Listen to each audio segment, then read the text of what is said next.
Alhamdulillah, segala puja dan puji hanya milik Allah subhanahu wa ta'ala. Salawat dan juga salam kita hadiahkan kepada Rasul kita Nabi besar Muhammad sallallahu alaihi wa ala alihi wasallam.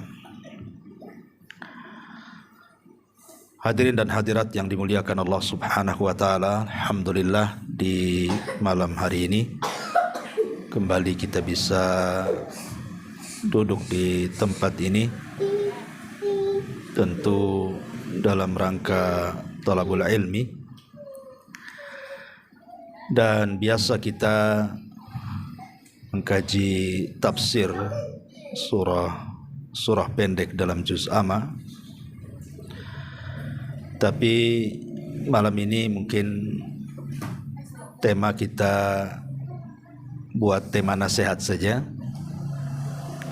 tema ringan-ringan saja, tetapi insyaallah bermanfaat untuk kehidupan kita sehari-hari.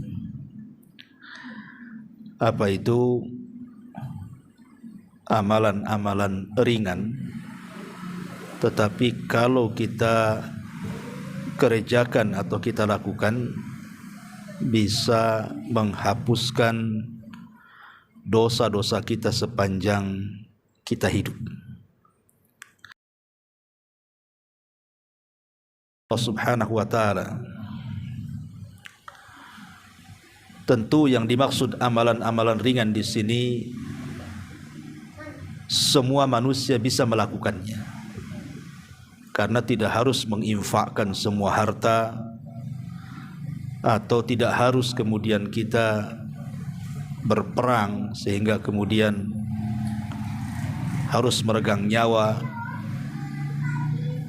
Artinya amalan-amalan ini tidak sampai ke situ. Semua orang bisa melakukannya, baik laki-laki atau perempuan, baik anak-anak, orang dewasa ataupun orang tua bisa melakukannya. Taib, kita mulai dari satu ayat dalam surah Asy-Syura ayat 25.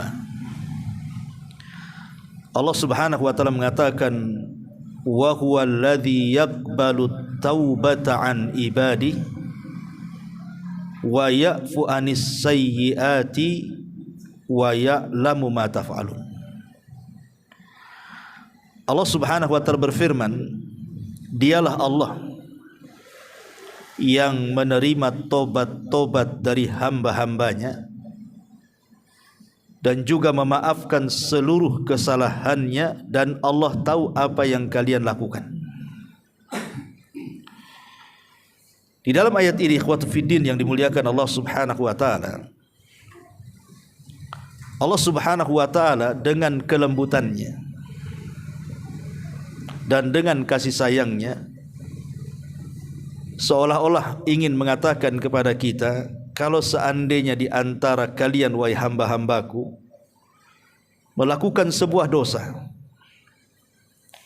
maka Allah subhanahu wa ta'ala akan membukakan pintu selebar-lebarnya. Kapanpun kita menghadap kepada Allah untuk bertobat, maka Allah subhanahu wa ta'ala membuka pintu tobatnya. Dan itu bentuk kasih sayang Allah azza wa jalla.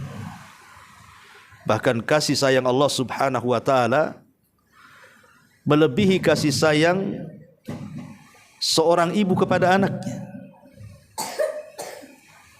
Dahulu di zaman Nabi sallallahu alaihi wasallam, Nabi sallallahu alaihi wasallam pernah menawan banyak tawanan dalam peperangan, termasuk juga laki-laki dan wanita dan anak-anak kena tawan dalam peperangan itu. Nabi SAW heran dengan seorang wanita yang seolah-olah di wajahnya itu ada rasa cemas luar biasa. Kadang kemudian dia menengok ke kiri dan ke kanan, kemudian bangkit berjalan ke sana kemari seperti orang bingung, dan di raut wajahnya terdapat kesedihan. Rupanya setelah diperhatikan, wanita atau tawanan wanita itu kehilangan seorang bayi. Jadi dia mencari bayinya ke sana kemari, tidak ketemu. Sampai kalau seandainya ada seorang wanita yang menggendong bayi, maka dia akan datang kepada wanita yang menggendong bayi itu, dikhawatirkan itu bayi dia, saking kehilangannya kepada seorang bayi itu. Tiba-tiba setelah dia lelah letih mencari bayinya, bahkan hampir putus asa, Allah Subhanahu wa taala takdirkan ketemu pula bayi itu. Saking bahagianya, maka wanita itu memeluk bayi itu, menciumnya, kemudian langsung menyusuinya.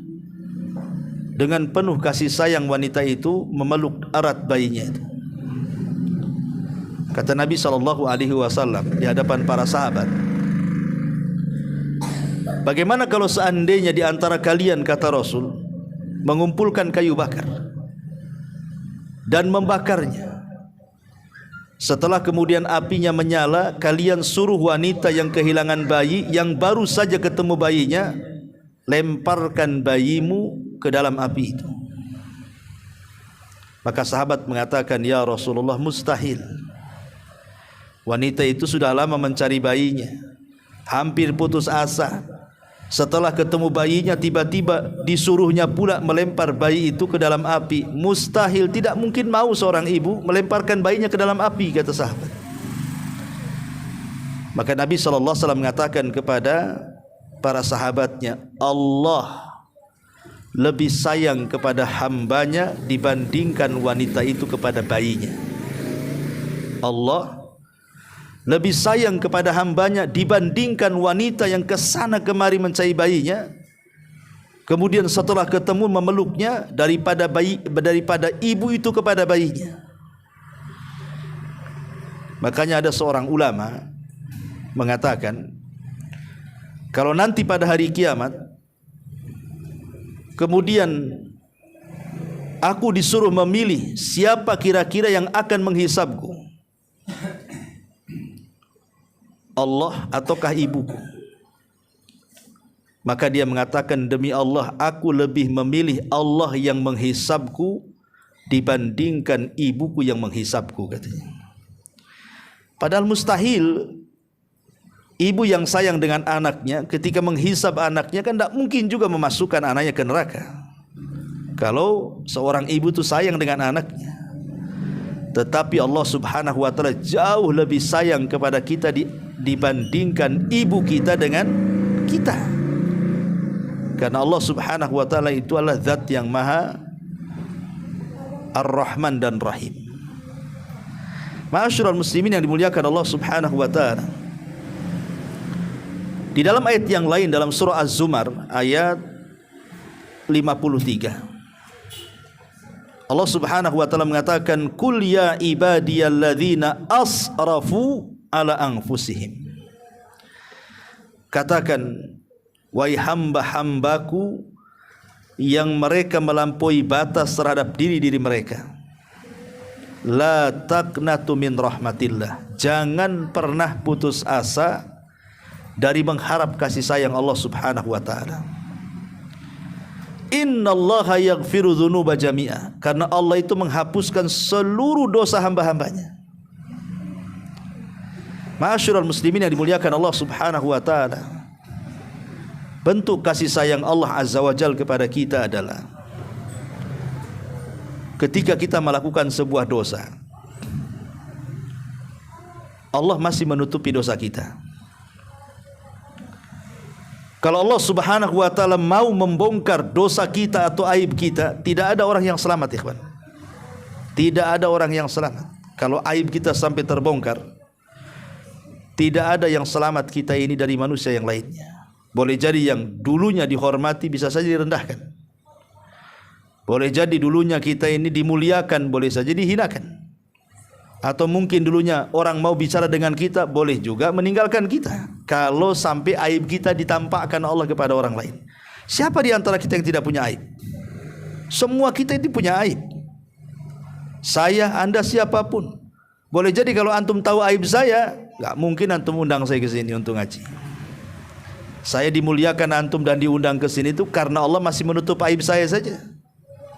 Seperti Imam Ahmad ibn Hanbal ketika datang murid-muridnya sibuk mau membawakan barang-barangnya. Apa kata Imam Ahmad? Kalian menghormatiku itu karena kalian belum tahu dosaku, katanya. Kalau kalian tahu dosaku, tidak ada yang akan mengangkatkan barangku. Justru kalian akan meletakkan pasir di atas kepalaku, katanya. Artinya ketika Allah subhanahu wa ta'ala menutupi aib-aib kita, itu bentuk sayang Allah kepada kita. Dan telak pada hari kiamat, kalau kita memang ditakdirkan Allah subhanahu wa ta'ala mendapatkan hisab yang mudah, apa kata Allah? Allah mengatakan, satartuka fid dunya wa ghafartu lakal yaum. Dulu di dunia, kata Allah, kututupi aibmu. Sekarang di akhirat ku ampuni dosamu. Nikmat mana lagi, ikhwan? Di dunia ditutup aibnya, di akhirat pula diampuni dosanya. Tidak ada nikmat yang lebih nikmat dibandingkan kita ditutup aib dan diampuni dosanya, kan? Ma'asyiral muslimin yang dimuliakan Allah Azza wa Jalla, karena Allah itu kalau sudah mengampuni kita, maka Allah pasti akan menghilangkan pengaruh-pengaruh dosanya. Sehingga kita betul-betul menghadap Allah itu tanpa dosa. Lah ada amalan-amalan yang ringan, seringan-ringannya. Semua orang bisa melakukannya. Tapi pengaruhnya luar biasa di dalam menggempur dosa. Apa saja itu amalan-amalan ringan? Yang pertama, langsung saja, isbagh al-wudu.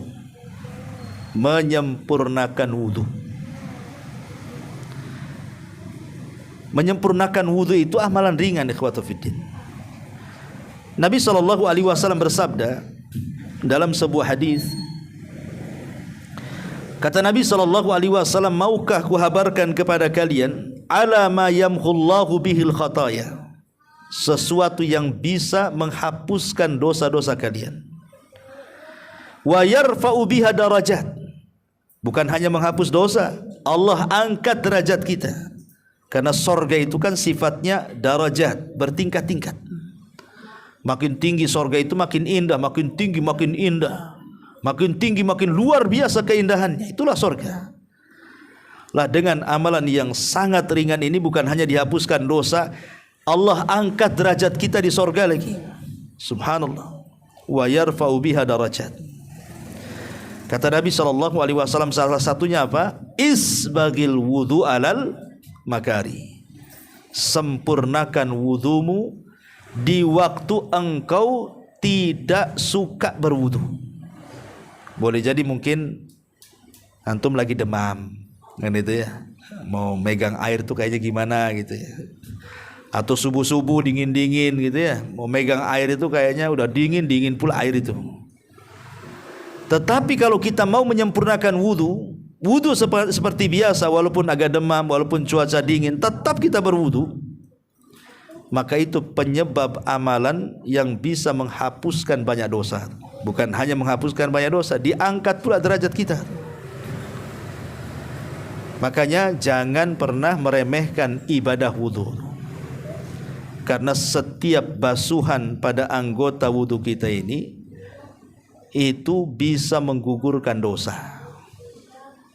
Jadi kalau kita ini ambil air nih, kan wudu, baca basmalah, kemudian mencuci tangan 3 kali, berarti menggugurkan dosa di tangan kita. Kemudian mulai kita berkumur-kumur, maka menggugurkan dosa lisan kita. Kemudian mulai membasuh wajah, maka menghapuskan dosa-dosa di wajah kita. Kemudian mulai membasuh tangan kita, menghapuskan dosa-dosa di tangan kita. Kemudian di kepala sampai ke kaki, ikhwan. Lihat, pengaruh wudu ini bisa menggugurkan dosa dengan air wudu itu. Maka jangan pernah kemudian meremehkan ibadah wudu. Maksudnya jangan berwudu asal-asalan, gitu ya. Karena banyak orang wudu itu asal-asalan. Ya, yang penting selesai gitu. Kadang-kadang salah pula dia. Dan yang banyak kasus berwudu salah itu ketika membasuh kaki. Kadang-kadang tidak dicuci, diseblok bahasa kitanya. Kan itu ya. Ambil gayung diseblok gitu saja. Bukan mencuci kaki itu cuci. Allah yang mengatakan cucilah kaki kalian, dan cuci itu harus ada gosokan. Kalau diseblok itu bukan mencuci namanya. Cuci itu ya diambil kakinya, digosok-gosok tangan. Nah, itulah mencuci artinya. Karena Nabi SAW mengatakan wailun lil aqabi minan nar, celaka bagi tumit-tumit yang tidak tersentuh air wudu. Wail bagi mereka, neraka wel. Ya. Ini yang pertama, amalan ringan wudu. Kemudian yang kedua, yang lebih ringan lagi adalah al-masyu minal baiti ilal masjid mutawadhi'an. Setelah berwudu, ketika datang waktu salat, antum langkahkan kaki ke masjid. Bagi laki-laki tentunya ya. Nabi SAW mengatakan, "Idza tawaddaa ahadukum fa ahsanal wudu, thumma kharaja ilal masjid, la yanzi'uhu illa as-salah, thumma nazala rijlatal yusra tamhu anhu sayyi'atan wa tuktab lahul yumna sayyi'atan hatta yadkhulal masjid," kata Rasul. Kata Nabi SAW, siapa yang berwudu, tadi sudah selesai wudu, dengan wudu saja kesalahan kita habis tuh. Ditambah-tambah kemudian dia menuju masjid dan tidak ada niat ke masjid kecuali hanya untuk sholat. Jadi niatnya itu untuk sholat, bukan ingin lagi utang pula ketemu kawan di masjid, bukan. Memang ke masjid hanya untuk sholat ya. Kemudian dia pun melangkah ya, kaki kiri kaki kanan dia langkahkan, diayunkan dari masjid, dari rumah ke masjid itu. Maka Nabi SAW mengatakan, yang kaki kanan, yang kaki kiri, nazala rijlatul yusra, ketika kita melangkahkan kaki kiri saat melangkah itu, maka dosa-dosa kita akan gugur. Dan ketika kita melangkahkan kaki kanan, maka akan dicatat satu pahala sampai dia masuk masjid. Coba bayangkan kalau antum dari sini, anggaplah masjidnya 100 atau 200 meter dari rumah, antum melangkahkan kaki kiri kanan sampai ke masjid itu berapa coba jumlahnya? Kita tidak pernah menghitungnya kan. Kalau ngitung malah susah jalannya. 1, 2 malah susah kalau gitu. Tapi kita tidak bisa menghitung lah berapa langkah kanan, berapa langkah kaki kiri itu sampai ke masjid. Coba bayangkan. Setiap kaki kanan melangkah dicatat satu pahala, setiap kaki kiri melangkah hilang pula satu dosa. Luar biasa gitu ya. Ini kan ringan seperti ini. Ya, tapi sekali lagi orang yang seperti ini syaratnya 2. 1, dia berwudu dari rumah. Yang kedua, niatnya untuk sholat. Maka setiap langkah-langkah kakinya itu akan menghapuskan dosa dan mencatat pahala. Luar biasa, amalan ringan ya. Ini yang kedua. Yang ketiga, antum dah sampai masjid ya, dah sampai masjid nih, dengar suara azan. Nabi SAW mengatakan, setelah kemudian antum mendengar suara azan, tentu kan ketika muadzin berkumandangkan azan kan antum jawab tuh. Muadzin mengatakan Allahu Akbar, kita katakan Allahu Akbar. Muadzin mengatakan asyhadu alla ilaha illallah, kita katakan asyhadu alla ilaha, kecuali hayya alatain, kecuali hayya ala shalah dan hayya alal falah, kita jangan ikuti, tapi kita baca la haula wala quwata illa billah. Kalau seandainya kemudian dia mengikuti ucapan-ucapan muadzin itu, kata Nabi SAW, man qala hina yasma'ul adzan, barang siapa yang tatkala mendengar suara muadzin sedang mengumandangkan azan, mengucapkan apa yang diucapkan muadzin, kemudian setelah selesai azan nih, selesai azan, antum kan baca salawat di situ, Allahumma rabb hadhihi da'wati tammah wassalatil qa'imah ati Muhammadanil wasilata wal fadilah wa ba'atsul maqama mahmudan allati wa'atta innaka la tuhliful mi'ad. Antum baca ini, asyhadu an la ilaha illallah wahdahu la syarikalah wa asyhadu anna Muhammadan abduhu wa rasuluh raditu billahi rabba wa bil islami dina wa bi Muhammadin nabiyyan wa rasula. Apa kata Rasul? Ghufira lahu ma taqaddama min dambi. Maka dosa antum yang dulu-dulu akan dihapuskan. Ya. Cukup antum membaca kalimat ini setelah menjawab suara muadzin, kemudian bersalawat setelah adzan.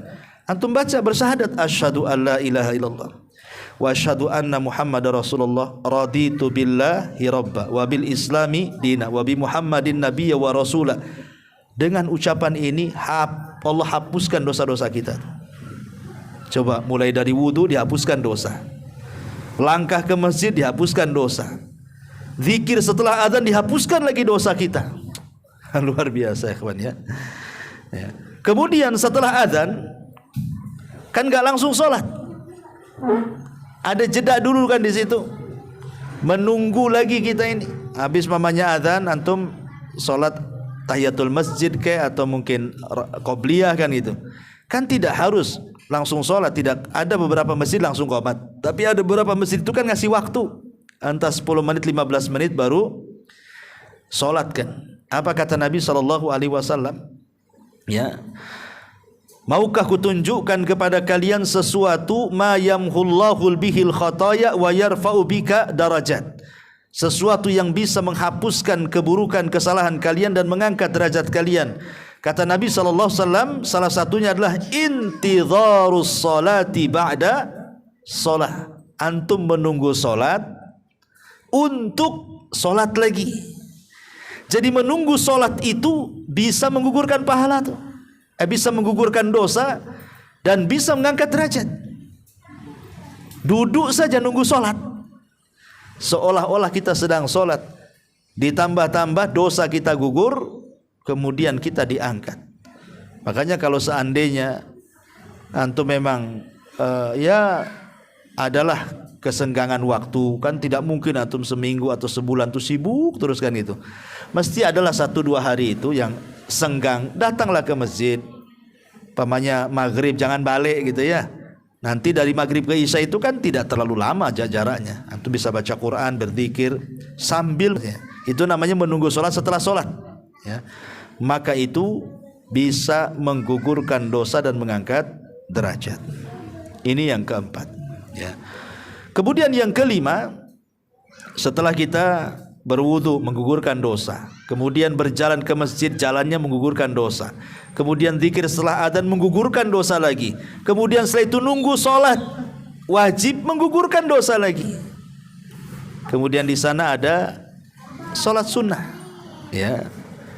Ada sholat sunnah yang disebut dengan rawatib, ba'diyah dan qobliyah. Ada yang mengatakan 12 rakaat, ada yang mengatakan 10 rakaat. Bagi yang mengatakan 12 rakaat berarti dimulai daripada 4 rakaat sebelum zuhur. Nah itu. Bagi yang mengatakan 10 rakaat berarti sebelum zuhur 2 rakaat. Nah, itu saja bedanya. Ya. Jadi kalau kita hitung yang 12 rakaat dulu ya. 4 rakaat sebelum zuhur itu sudah 4 rakaat. Kemudian 2 rakaat setelahnya dan 6 gitu ya. Kemudian 2 rakaat setelah maghrib sudah 8. Kemudian 2 rakaat setelah isya sudah 10. Kemudian 2 rakaat sebelum subuh, nah itu sudah 12. Ini bagi yang mengatakan 12 rakaat. Bagi yang mengatakan rawatib itu 10 rakaat berarti 2 rakaat sebelum zuhur, 2 rakaat setelah zuhur, 2 rakaat setelah maghrib, 2 rakaat setelah isya, 2 rakaat sebelum subuh. Nah itu bagi yang mengatakan 10 rakaat ya. Lah Nabi SAW ketika menyebutkan salat sunnah rawatib, kata Rasul, man shalla qabla dhuhri arba'an wa ba'da dhuhri arba'an harramallahu basyaratahu 'alan nar. Siapa yang solat 4 rakaat sebelum zuhur ditambah 4 rakaat setelahnya, maka Allah haramkan neraka pada dia. Ketika Allah haramkan neraka berarti ada kaitan dengan pengguguran dosa. Karena orang masuk neraka itu karena dosa. Ketika dia dihindarkan dari neraka berarti memang dosa-dosanya digugurkan. Itu maksud di pendalilannya itu. Berarti solat rawatib itu juga luar biasa, bisa menggugurkan dosa. Bahkan lebih daripada itu bisa menempel kekurangan-kekurangan yang kita lakukan pada solat wajib. Boleh jadi ketika solat wajib itu antum menghayal, melamun, tidak fokus, tidak tumakninah. Dengan rawatib itulah bisa nempel-nempel yang wajib itu. Ini yang nomor 5. Yang nomor 6, al-muhafadhatu 'ala salati amsi wa qabla ghurubiha. Hendaklah kita menjaga 2 salat. Yang lainnya dijaga juga maksudnya. Tetapi khusus 2 salat ini harus lebih dijaga lagi gitu maksudnya. Salat-salat 5 waktu dijaga. Hafidhu 'ala salawati was salatil wusta kata Allah. Jaga oleh kalian 5 waktu salat. Terutama ini 2 salat. Kata Nabi sallallahu alaihi wasallam, la yalijin nar ahadan. La yalijin nar ahadan. Tidak mungkin disentuh api neraka. Khusus orang ini kata Rasul. Siapa? Man shalla qabla tulu'i syamsi wa qabla ghurubiha. Siapa yang menjaga salat sebelum terbit matahari alias subuh dan sebelum tenggelam matahari alias asar. Ini 2 salat ini keutamanya besar. Sampai-sampai Rasul mengatakan tidak akan disentuh neraka. Coba ingat. Tidak akan disentuh neraka, artinya digugurkan dosa-dosanya itu. Memang agak berat memang ya kalau menjaga sholat asar lagi capek-capeknya pulang kerja, kadang-kadang masih di tempat kerja pula kan itu. Kemudian subuh lagi lelap-lelapnya pula lah disuruh bangun kan. Tapi lihat pahalanya luar biasa. Tapi bagi orang yang biasa melakukan ringan ya kawan. Berat itu karena tidak pernah melakukan, maksudnya tidak membiasakan makanya berat. Tapi kalau orang membiasakan jadi ringan bagi dia itu. Ini yang nomor 6. Yang nomor 7, zikrullahi azza wa jal.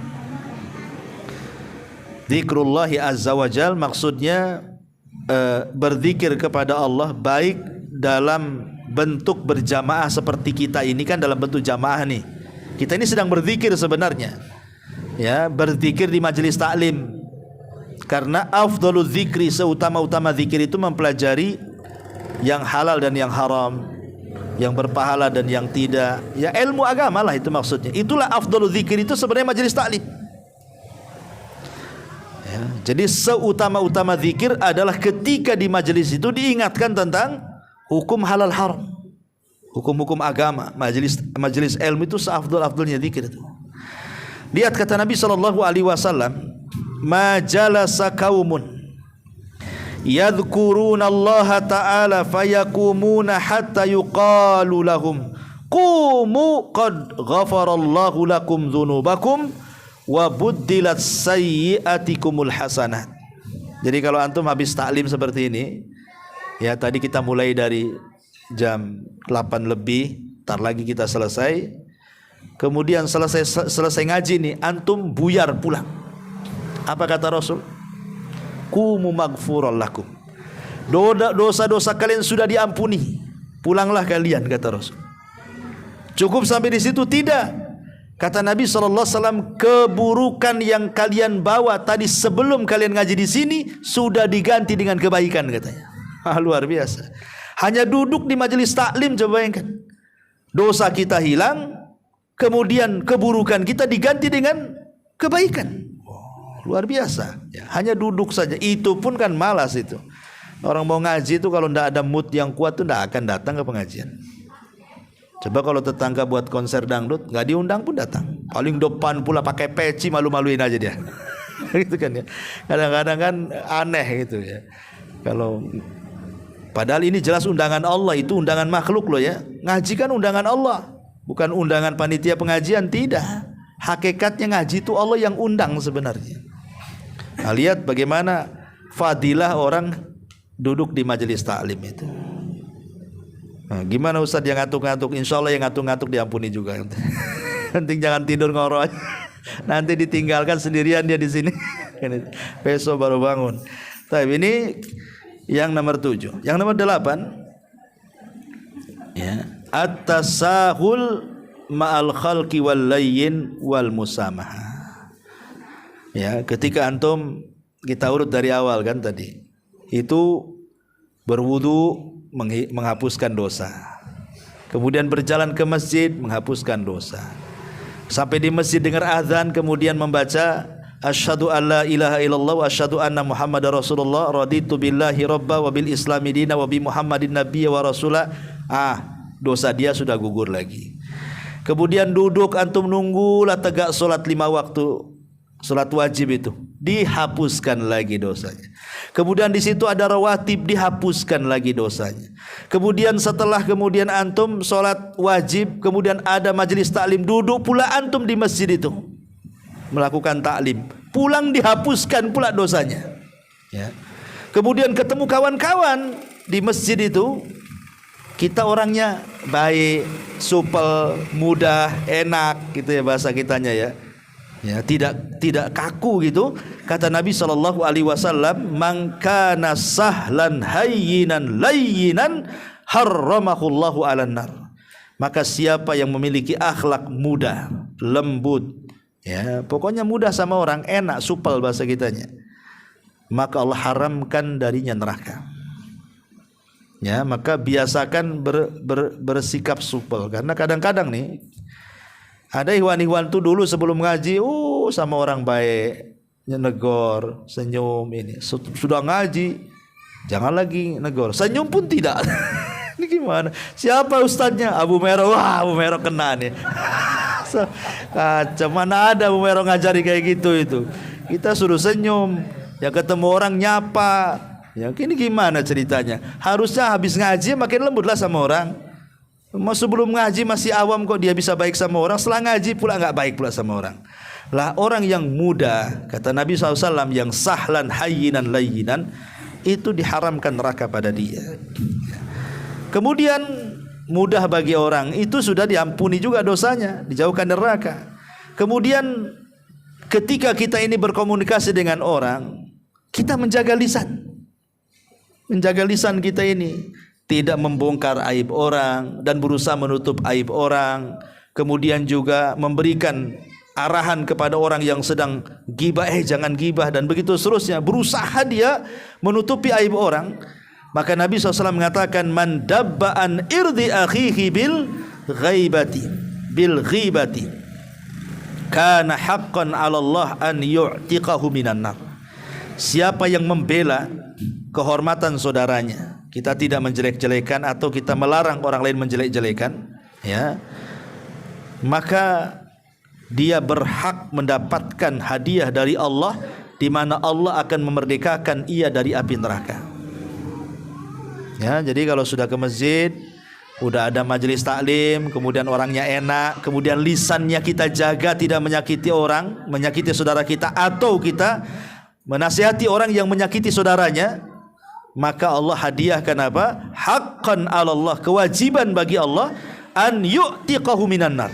Maka orang ini akan dimerdekakan dari api neraka, ya. Kemudian ma'asyiral muslimin yang dimuliakan Allah Azza wa Jalla, kalau seandainya mungkin di masjid atau kawan-kawan dengar pula, mana si anu tuh kok enggak ada, sakit Pak katanya. Kemudian antum katakan, oh kalau gitu kita berkunjung, ajak berkunjung, ya kan? Maka kalau kita mengunjungi orang sakit, ma'asyiral muslimin yang dimuliakan Allah Azza wa Jalla, maka malaikat di belakang itu akan mendoakan ampunan kepada kita tuh, selama kita berjalan ke orang sakit itu. Ya Allah ampuni orang ini, ya Allah ampuni orang ini, ya Allah ampuni orang. Bayangkan, ya, muamalah sehari-hari. Ya. Kemudian setelah antum datang ke orang sakit, rupanya orang sakit ini orang kaya, walaupun sakit disuruhnya kita makan pula di rumahnya. Gitu. Antum bawa orang sakit, bawa pisang, pulang pula bawa salak kan. Berarti baik orang sakitnya ini kan. Ya. Ya sebenarnya ngasih salak itu salak dari orang juga gitu. Cuma ditukar saja. Tapi kalau seandainya antum disuruh makan di situ kan, kemudian antum setelah makan baca alhamdulillah, itu saja sudah penyebab dosa kita diampuni. Kata Nabi, man akala ta'aman thumma qala alhamdulillahilladzi at'amani hadha ta'am wa razaqani min ghairi haulin minni wala quwwah ghufira lahu ma taqaddama min dambi. Siapa yang setelah makan dia mengucapkan alhamdulillah, zat yang telah memberi makan kepadaku dengan makanan ini dan telah memberikan rizki kepadaku tanpa susah payah dan tanpa daya dan kekuatan kecuali milik Allah, maka dihapusi dosa-dosanya. Apa kata Nabi? Ma taqaddama min dzambi wa ma ta'akhir. Bayangkan, dosa yang berlalu dan yang akan datang lagi itu, bayangkan. Kan enak tuh, itu kan ini ringan-ringan nih amalan ini. Sangat ringan sekali, coba bayangkan. Hanya sekedar membaca habis makan alhamdulillah itu aja sudah diampuni dosa-dosanya. Ya. Ma'asyiral muslimin yang dimuliakan Allah Subhanahu wa taala. Ya, kemudian kalau seandainya lebih daripada itu, antum pulang ke rumah diuji pula oleh Allah. Diuji kesabaran antum, entah anak-anak, entah istri, entah kesehatan, entah ekonomi, pokoknya diujilah, kemudian antum sabar, maka ujian itu juga bisa menggugurkan dosa kalau kita sabar menghadapinya. Kata Nabi SAW, ma min musibatin tusibul muslim illa kafarallahu biha anhu hatta syaukata yushakuha.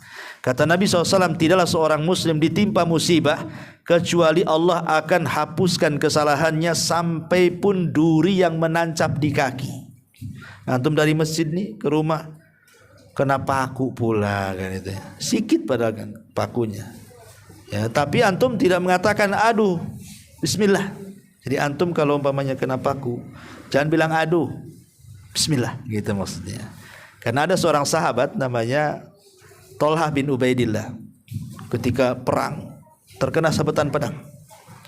Ya manusiawi lah, sakit paling apalagi kalau nggak aduh kan itu ya, orang sakit kan aduh-aduhan kan itu ya. Dia bilang aduh pula, aduh sakit gitu ya. Kata Rasulullah SAW, ya Tolhah, kalau engkau mengganti kalimat aduh dengan kalimat bismillah tadi katanya, la rafa'atkal malaika, malaikat akan mengangkat kamu ke langit katanya. Ya, jadi biasakan kalau kita kena duri kaget, ya latahnya itu bismillah gitu maksudnya. Jangan kaget latahnya lain pula yang diucapkan. Itu kan ada orang yang kalau kaget latahnya macam-macam itu. Masya Allah, kadang-kadang ngomong enggak itu. Karena yang jorok-jorok pula dia ngomong tuh kalau dia latah. Ya minimal itu kalau memang mau yang ya tidak harus bismillah, umpamanya bahasa-bahasa yang di dalamnya itu ada zikrullah lah. Banyak kaget astagfirullah gitu maksudnya. Jangan kaget astaga naga, enggak, itu bukan. Enggak boleh ya, kan ada kaget astaga gitu. Astaga ini apa? Astagfirullah. Nah, boleh, itu kan ada zikirnya di situ ya. Subhanallah. Ya, yang penting dibiasakan kalau kaget-kaget itu pakai zikir lah. Jangan yang lain pula diucapkan ya.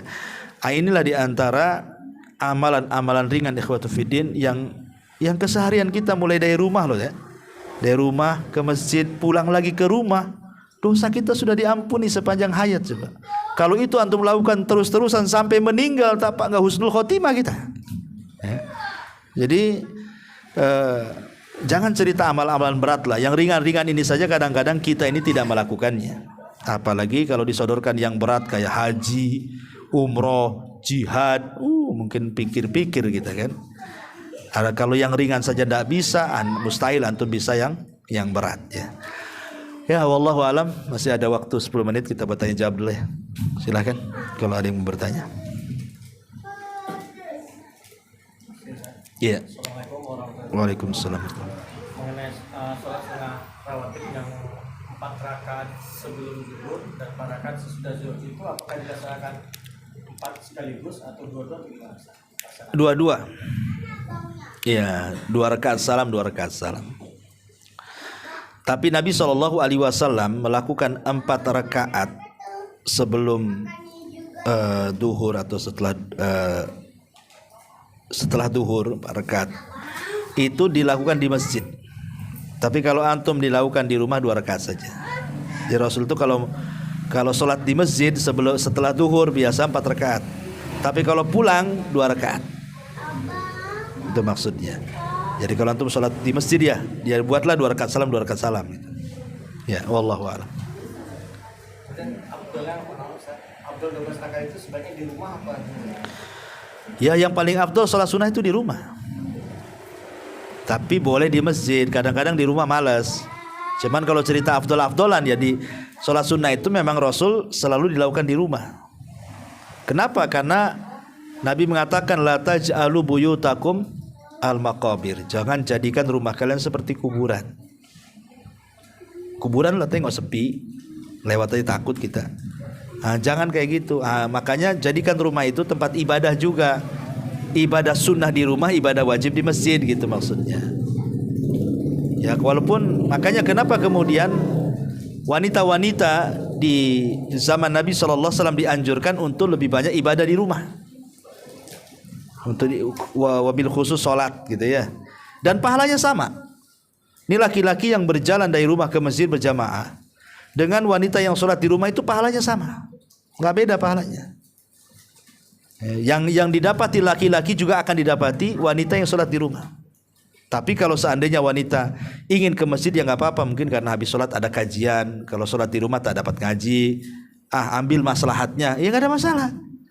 Makanya Rasul mengatakan la tamna'u ima Allah masajid Allah. Jangan kau larang wanita-wanita datang ke masjid, biarkan mereka ke masjid, tetapi setelah memenuhi unsur atau syarat-syarat gitu ya.